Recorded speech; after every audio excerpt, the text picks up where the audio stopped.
Para nadie es un secreto que las tarifas de Trump y la guerra de aranceles que actualmente estamos viviendo entre los Estados Unidos y el resto del mundo, y específicamente contra la China, es una completa porquería. Eso es malísimo para todo el mundo y solo encarece más y más las cosas, como si ya no estuvieran lo suficientemente caras. Y además de eso, esas tarifas tienen impactos grandísimos sobre los crecimientos futuros de las empresas, motivo por el cual muchas de ellas han caído abismalmente de precio por estos días, de tal forma que hoy vamos a revisar absolutamente todo sobre las tarifas de Trump y vamos a determinar, con base en datos concretos, si es bueno seguir invirtiendo en las acciones norteamericanas sin miedo alguno durante periodos de anuncios de aranceles o si ya nos llegó el que nos trajo y la recesión es inminente en este 2025.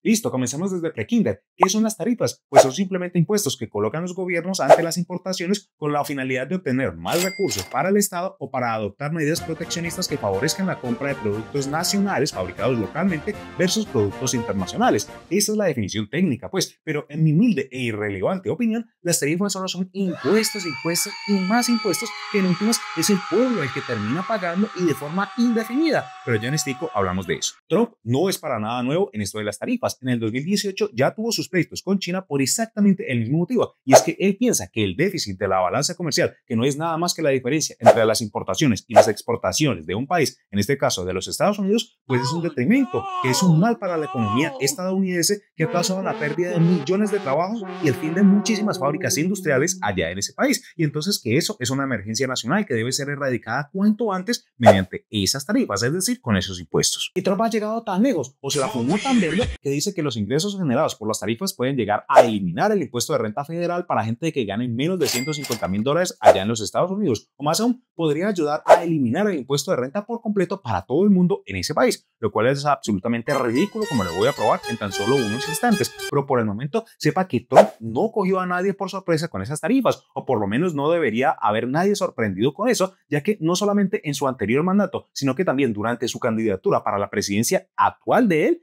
avisó que iba a seguir con esos impuestos y que los iba a endurecer aún más, justo como ya lo hizo. Y dicho y hecho, Trump comenzó desde febrero de este año a ponerle impuestos, aranceles a los productos de México y de Canadá, que son sus dos principales socios de importaciones, impuestos medio altos aún con el USMCA, que es un tratado de libre comercio entre los Estados Unidos, Canadá y México. Aún con eso, hay trillones de dólares de comercio entre estos dos países que estaban en riesgo de ser tarifado y lo fue. Eso causó un poco de pánico en los mercados accionarios junto con los impuestos que Trump también le colocó en febrero a la China, su más grande socio comercial, pero no fue muy sorprendente dado el historial y lo que ya había dicho Trump durante su candidatura. Lo que sí sorprendió fue la forma en que puso las nuevas tarifas para el resto del mundo, ya que lo hizo muy públicamente y contrario a lo que la mayoría de personas esperaban el 2 de abril, supuesto día de liberación, pero no fue de liberación de un mismísimo culo, porque ese día los mercados sufrieron bastante, ya que en vez de poner un impuesto medio bajo y universal, que era lo que la gente esperaba, pues puso tarifas muy detalladas para cada bendito país y ridículamente altas para ciertos territorios. Por ejemplo, China, que ya tenía impuestos del 20%, pues el 2 de abril Trump le clavó otro 34% para un total de 54% de impuestos a las importaciones desde ese país, que China en el 2024 representó el 13.4% de todas las importaciones de los Estados Unidos, y descontando lo del tratado USMCA que ya le mencioné, China es el país del cual los Estados Unidos más importa, descontando a la Unión Europea, que obviamente son varios países juntos y no uno solo. Entonces, China es demasiado importante para los Estados Unidos y fue punido con impuestos altísimos. Pero también otros países, mucho más pequeños en cuanto a importaciones que hace los Estados Unidos se refiere, fueron jodidos con tasas altísimas. Miren nada más Lesoto, en África, con 50% de impuesto, Camboya con 49%, Laos con 48%, Vietnam con 46%, que eso jodió muchísimo a ya que ellos manufacturan mucho en ese país. Taiwán con 32%, que allá es donde la gran fabricante de chips TSMC tiene sus principales fábricas. Y miren que la lista sigue. En total fueron 187 territorios o países con una tarifa mínima del 10%, como la Colombia y Brasil, pero que para algunos llegó hasta el 50% o más, como le acabo de explicar. Y eso es muy, pero muy complicado y jode mucho a las empresas globales, en particular a las del S&P 500, que obviamente están dentro del ETF CSP, XBO o cualquier otro ETF que replique a ese índice, porque mayores impuestos significan menores ganancias para esas empresas, ya que ellos pueden pasarle una parte de esos impuestos a los consumidores subiendo el precio de sus productos, sí, pero no lo pueden pasar por completo y mucho menos cuando las subidas de precios son tan ridículas que, por ejemplo, un iPhone pasaría de costar más o menos $1,200 en la actualidad a casi $2.500, más del doble, Padre Santo. Así es que nadie compraría eso, pero menos mal Trump ya puso excepciones a las tarifas para chips, computadores y celulares, o de otra forma la situación estaría bien jodida, nada más y nada menos que para titanes como Apple. Entonces, en definitiva, si las tarifas eventualmente se establecen en los niveles que Trump inicialmente puso y si no hay más excepciones a las mismas como las que le acabo de mencionar, eso sería total y completamente devastador para el mercado accionario, inclusive para titanes gigantescos como Apple o Nike, aunque un poco menos para compañías que trabajan principalmente con software o con servicios, ya que esas tarifas afectan más a los importadores de productos físicos y no a los que lidian con programas o servicios, sin nada físico que traer en barcos o aviones desde otros países como por ejemplo Meta o Google. Y si bien las cosas ya se calmaron un poco y el mercado accionario tuvo un respiro ya que Trump pausó las tarifas individuales a los países, pues todo el mundo parece estar ignorando que la pausa es temporal, por 3 meses nada más, y tal vez en 3 meses vuelva la vaca al ruedo con miedos por los impactos de esas altas tarifas que Trump impuso a los países. También el mercado parece estar ignorando el hecho de que las tarifas no se fueron realmente. Simplemente Trump dijo, ¿usted sabe qué, mijo? Como la mayoría de gente no me peleó mucho imponiendo tarifas recíprocas a las que yo les puse, pues solo voy a dejar la tarifa en 10% para Raimundo y todo el mundo y listo, agradezcan. Es decir, la tarifa universal se mantuvo y es más alta que lo que la mayoría de los países cobran a nivel global si pondríamos los impuestos por volumen importado. Eso de acuerdo a los datos del Banco Mundial o de la OMC, de la Organización Mundial del Comercio. Pero algo que sí no se ha calmado ni veo una resolución pronta en el futuro es la guerra contra la China, que a China si no se le arruga nada y ni corta ni perezosa impuso tarifas recíprocas y altísimas para los productos que van desde los Estados Unidos hacia el gigante asiático. Y eso ha estado de aquí para allá. Que Trump sube las tarifas, entonces Xi Jinping las sube. ¿Que Trump responde? Xi Jinping responde también. Eso está literalmente jodidísimo. Y hasta el momento que grabo este video, Trump va en 145% de aranceles para la China, mientras que Jinping va en 125% para los Estados Unidos. ¿Y por qué digo yo que eso va para largo? Pues es que China no es tan dependiente de los Estados Unidos como lo era antes. Durante los últimos 3 años, las exportaciones de USA hacia China han disminuido un poco. Y con esta nueva guerra comercial, seguirán disminuyendo significativamente en el futuro. Además de que China quiere quitarle el mando comercial del mundo a los Estados Unidos. Y pues esta es su oportunidad, ya que ellos, a contramano de Trump, están ofreciendo comercio bilateral gratuito, libre de impuestos para todos los que no le cobren impuestos a ellos, lo cual puede llevar a que la China reparta más y más cosas para el resto del mundo, sin impuestos, como si la mayoría de cosas actualmente no vinieran ya de la China. Y ellos también están estimulando su economía como si no hubiera un mañana, intentando estimular a los consumidores a comprar más y más cosas, a mover el comercio al interior de ese país. Entonces China está en una situación económicamente complicada, sí lo está, pero ya está tomando los pasos correctos para estimular el crecimiento de la economía y para tener más y más apoyo y dominio en el mundo comercial, como si ya no lo tuviera. Por tanto, yo no creo que este problemirijilla, esta guerra comercial entre los Estados Unidos y la China vaya a ser solucionado prontamente, mucho menos si no hay siquiera un acercamiento diplomático para las negociaciones por parte de los Estados Unidos. China lo intentó, pero pues le cerraron las puertas. Listo, esos fueron mis 2 centavos acerca de macroeconomía de pre-Kinder. Vamos ahora a lo que más nos importa, que son los datos. Lo primero es que la balanza comercial de los Estados Unidos con todos los países y territorios en el 2024 es casi en su totalidad negativa, como se puede ver en pantalla, y eso es simplemente porque los Estados Unidos importa más de lo que exporta de todos los países con los cuales comercia. Eso no es nada nuevo y también lo podemos ver en esta otra gráfica del histórico de la balanza comercial a través de los años. Pero pues es que estamos en una economía globalizada y en muchas ocasiones es más barato traer muchas cosas desde el exterior que hacerlas en casa. Eso favorece tanto al bolsillo de los estadounidenses porque es más barato comprar algunas cosas que se las hicieran a nivel local, y también favorece a los países de donde se importan esas cosas, puesto que le da ganancias a ese país del extranjero. Literalmente todo el mundo gana, pero no, según Trump, eso es una amenaza nacional que solo trae perjuicios para los Estados Unidos. ¿Qué ridículo es esa? Y obviamente no, ese no es el caso. Comenzando nada más con el PIB, el Producto Interno Bruto. Esta es la evolución del PIB de los Estados Unidos desde que hay registros de la balanza comercial, la cual puse en el mismo gráfico en rojo. ¿Ve usted ahí algún indicativo de que la balanza negativa haya perjudicado al PIB?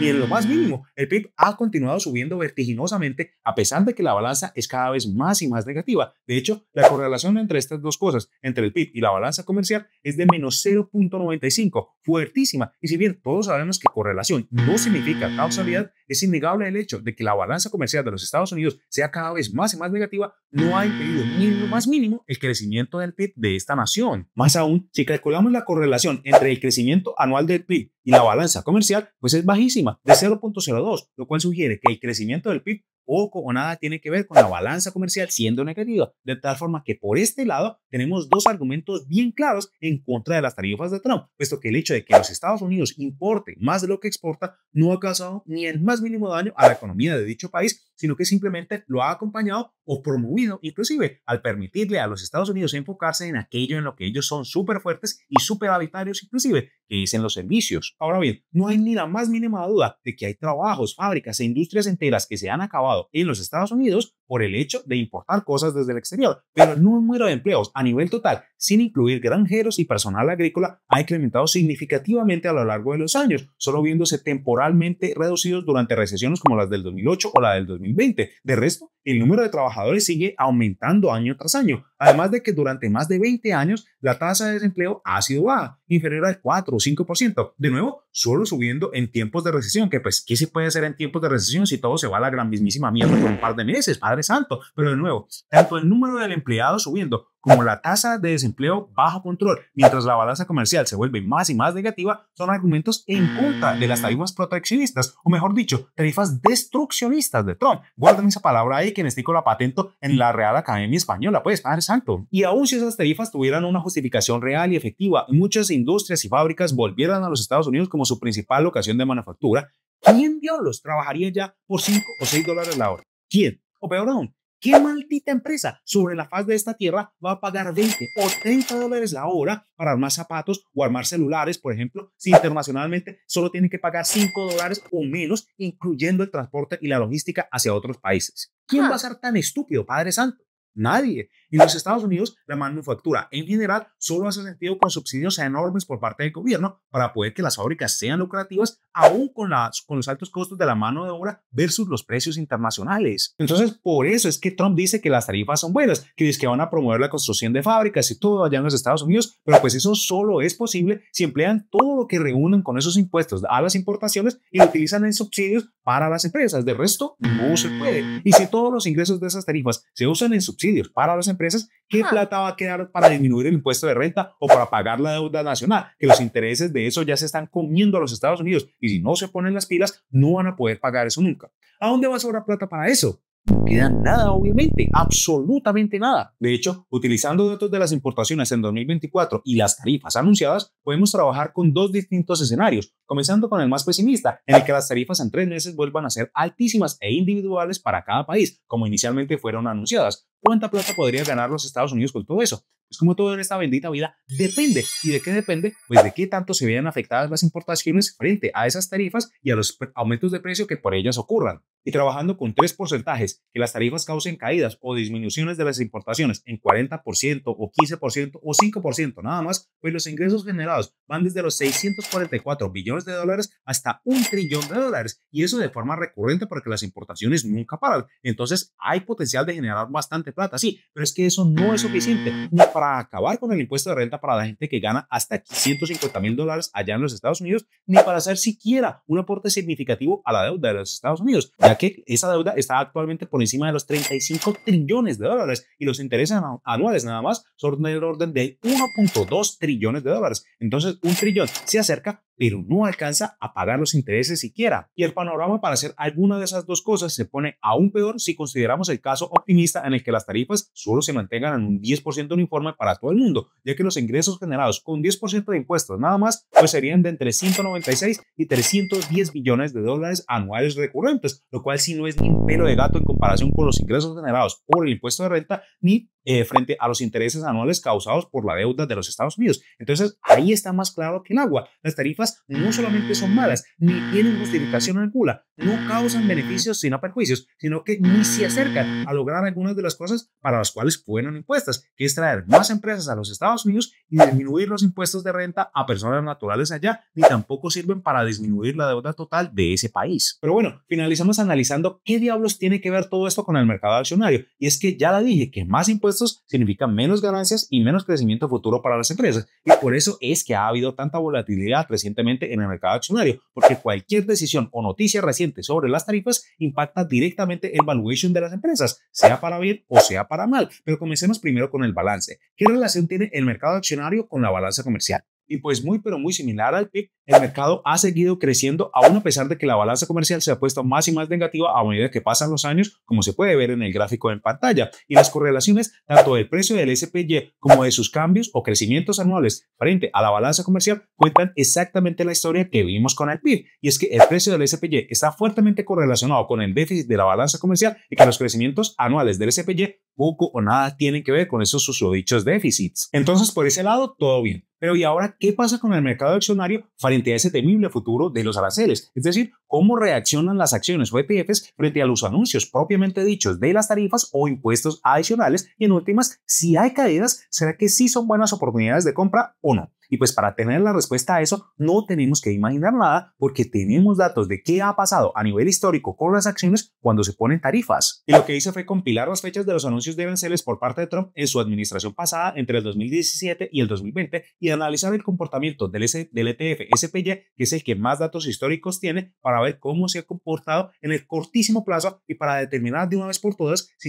deberíamos comprar o no. Y si bien yo soy un permabull, es decir, alguien que siempre desea mórbidamente comprar y comprar acciones, y eso es lo que recomiendo a mis clientes, pues miremos a ver si eso sí ha sido fructífero a nivel histórico en cuanto a las tarifas se refiere. Entonces, con 12 anuncios relacionados a las tarifas, particularmente entre el 2018 y el 2019, este ha sido el comportamiento del mercado en el cortísimo plazo, porque mire que solo he analizado ventanas de tiempo cortas, de 1, 3, 6, 11 y 18 meses, muy pero muy corto tiempo, y aun cuando la volatilidad es altísima, en cuanto más corto sea el periodo, pues ya con eso podemos ver que en general todos los anuncios de tarifas, de aranceles, de guerras comerciales por parte de Trump en contra de la China y el mundo entero, porque ahí no solamente hay tarifas frente a la China, sino también frente a México, Canadá y otras partes del mundo también. Aún frente a esos anuncios, las asustadoras caídas del SPY que lo siguieron, pues esos han sido excelentes momentos de compra, excelentes descuentos que podrían haber sido aprovechados para comprar barato, porque mire que la mayoría de las barras están hacia arriba, es decir, con retornos positivos y algunas pocas con retornos negativos en ese cortísimo tiempo. Y en términos ligeramente más estadísticos, entre los 12 periodos de un mes analizados, el SPY tuvo un retorno positivo el 66.7% de los mismos, es decir, en 8 de esos 12 anuncios, el SPY subió de precio un mes después de que se hizo pública la noticia de los mismos. Similarmente, en el 66.7% de los periodos de 3 meses analizados, el SPY subió de precio. A los periodos de 6 meses fue a los que peor les fue, con tan solo el 50% de las veces presentando retornos positivos. Y ya nada más cuando nos vamos a periodos de un año o año y medio, vemos mejoras significativas en los porcentajes, siendo que para los periodos de 12 meses, el 75% de las veces el retorno del SPY fue positivo. Y para los periodos de 18 meses, pues el porcentaje sube a 91.7%, es decir, que en casi el 92% de los periodos de 18 meses posteriores a un anuncio de tarifas, el mercado en la forma del SPY presentó un retorno positivo. Y el único motivo por el cual no es 100% es porque para la fecha en que se hicieron públicos unos aranceles a la China en septiembre del 2018, pues un año y 6 meses después de eso fue justamente la pandemia, literalmente en marzo del 2020, y todos sabemos que ese fue un mes terrible para las acciones, de tal forma que de no ser por eso, muy probablemente el mercado accionario representado por el SPY estaría positivo el 100% de las veces cuando pasan 18 meses después de un anuncio de tarifas. Y quiero hacer énfasis aquí en que el mercado presenta estos buenos rendimientos aún después de que las tarifas siguen siendo ejercidas, porque es que una vez los gobiernos de los Estados Unidos o de cualquier otra parte del mundo tienen la plata en las manos, jamás la quieren soltar y siguen exprima plata de los impuestos hasta que uno se muera. Pero bueno, la historia y permanencia de los impuestos a los Estados Unidos y en el mundo entero la dejamos mejor para otro video. Por el momento quiero que le quede bien claro que el mercado presenta estos retornos positivos si se espera por lo menos un año y medio después de los anuncios de tarifas, aún a pesar de que esos impuestos sigan cobrándose y aún después de las presiones inflacionarias y subida de precios que ellos generan, cosa que insisto, los pagan son los consumidores del común como usted o como yo, porque las buenas empresas eventualmente vuelven a subir sus márgenes repasando aumentos de precios a los consumidores, y es como si esos impuestos, esas tarifas jamás las hubieran impactado. Ahora bien, ¿qué ha pasado con los anuncios recientes de tarifas en este 2025? Pues nada diferente a lo que ya vimos para los anuncios pasados. Los primeros anuncios de las tarifas fueron en febrero de este año y usted puede ver que el mercado ha caído tal y como era esperado, dado los rendimientos para 1 y 3 meses que veíamos para las tarifas de la anterior presidencia de Trump. Entonces, todo normal por aquí. Que las caídas han sido más grandes y actualmente el SPY está casi 15% por debajo de su máximo histórico alcanzado en febrero justamente. Sí, claro que sí, porque es que ya había charlas y videos de recesión para este 2025 mucho antes de los anuncios de las tarifas. Ya había problemas geopolíticos, guerras entre Ucrania y Rusia, entre Israel, Hamas y Palestina, entre China y Taiwán. Las relaciones entre los Estados Unidos y la China no es que estuvieran muy bien que digamos antes de esta segunda presidencia de Trump. Entonces las tarifas solo fueron como intentar apagar un incendio bien berraco y echándole gasolina a esa mierda. Y obviamente el miedo ha dominado los mercados y la volatilidad ha sido tremenda y para los dos lados. Hemos tenido caídas enormes en el mercado en un solo día, solo superadas en tiempos de recesión del 2008 o en tiempos del COVID en el 2020. Y también ha habido recuperaciones medio grandes justamente después de esos días raros. Por tanto, estos momentos de tanta volatilidad solo los puede aprovechar quien tiene plata, la liquidez para comprar y sobre todo el estómago para aguantar que las cosas mejoren un poco en el largo plazo, como por ejemplo mi compadre Buffett, que tiene prácticamente más plata que el mismísimo gobierno de los Estados Unidos. Pero bueno, después hablamos de qué hace Buffett durante los momentos de crisis. Por el momento quiero enfatizar que invertir durante periodos de anuncios de tarifas justo como el que estamos viviendo ahora es excelente y poco o nada hay que esperar para ver retornos de la plata que se invierta durante estos oscuros periodos, puesto que hablamos como en un año y medio después de los anuncios el mercado ya ha rebotado y significativamente, como podemos ver en pantalla,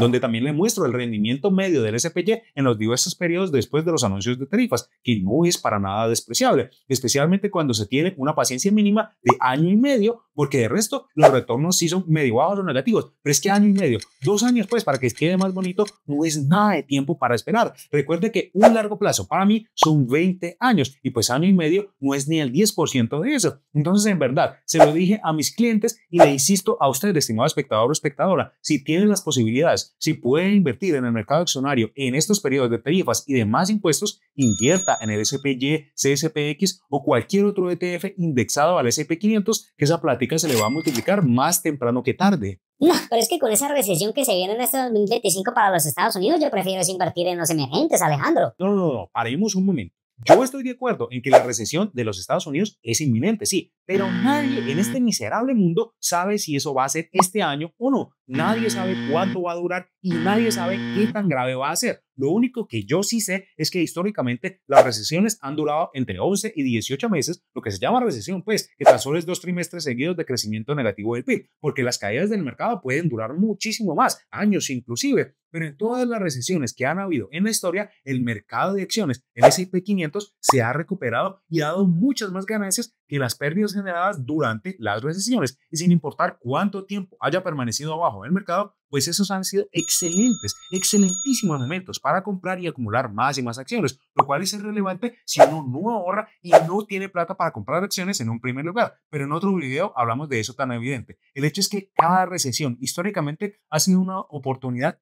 buenísima de comprar barato, por más de que sea por un periodo corto o por un periodo largo de tiempo. Y si bien yo no le veo nada de malo a diversificar sus inversiones, incluyendo países emergentes también, mi recomendación del CSPX, BO o SPY sigue en vigencia para cualquier persona que quiera simplificar sus inversiones al máximo y no estar preocupándose con otras guabonadas de ciclos, de emergentes, de desarrollados, ni de a quién le va a ir bien o mal, ni de quién va a llevar del bulto con esas tarifas, ni nada de eso. Porque es que las empresas del S&P 500 de forma general son expertas en ganar plata en casi cualquier situación del mundo o de la economía global, y las que no lo sean son automáticamente removidas del índice y del subyacente ETF. Por tanto, esos ETFs siguen siendo excelentes inversiones para casi cualquier persona en casi cualquier momento de sus vidas. ¿Qué hay mejores formas de diversificar? Sí, de acuerdo, pero lo que yo le estoy diciendo es que no es tan necesario diversificar más si usted tiene una mentalidad de largo plazo, de 20 años para adelante, al meter plata en ETFs que sigan al S&P 500. Con todo eso, por favor, dígame, ¿le quedó claro qué son las tarifas? ¿Entendió por qué lo que dice Trump para justificar las mismas no tiene ni el más mínimo sentido? ¿Entendió o no por qué una balanza comercial negativa de los Estados Unidos con el resto del mundo no es algo malo para ese país y por el contrario, grandes déficits comerciales han sido acompañados de grandes crecimientos tanto del PIB como del mercado accionario en la forma del ETF SPY? Sí va a aprovechar para comprar barato o no mientras Trump siga peleando como niño chiquito con Xi Jinping y la China entera. Por favor, déjenme saber todo eso en los comentarios. Por el momento, no siendo más, así se despide este fiel y humilde servidor, Alejandro Hernández Arboleda. Y como siempre, que las inversiones fructíferas de largo plazo estén siempre con ustedes. Hasta luego.